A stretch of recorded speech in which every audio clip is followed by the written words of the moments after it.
I'm Gilbert Pitt again. Welcome back to the lesson or unit number 8. So now our unit of today will deal with days of the week. Siku za juma. Siku, days. Days, siku. Juma, week. Days of the week. How many days of the week? How many days of the week? Juma moja lina siku ngapi?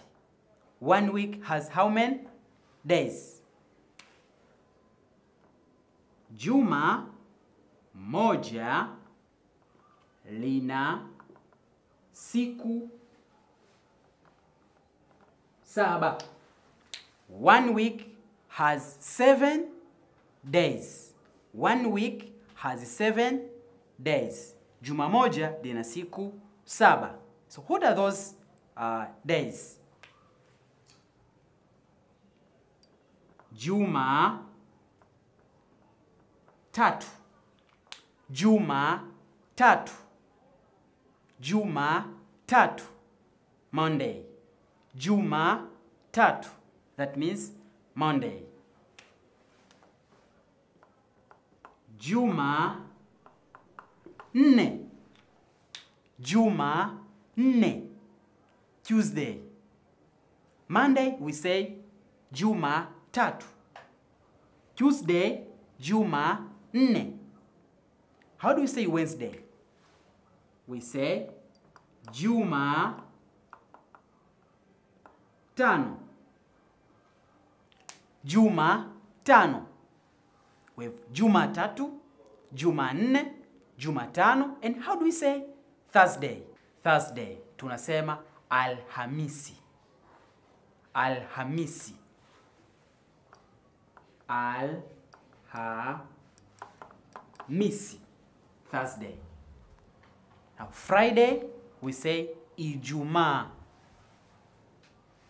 Ijumaa. Ijumaa. Now is here when Muslims are going to pray. Ijumaa. Friday. Also Saturday we say Juma mos. Juma mos. Juma mos. Also here some Christians are going to pray. Juma mos. Juma mos.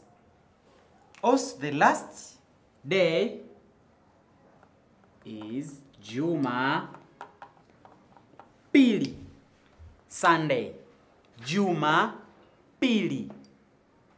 Juma pili.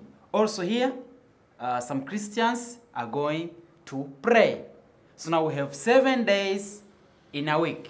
Those days are Juma tatu, Juma nne, Juma tano, Alhamisi, Ijumaa, Jumamos, and Jumapili.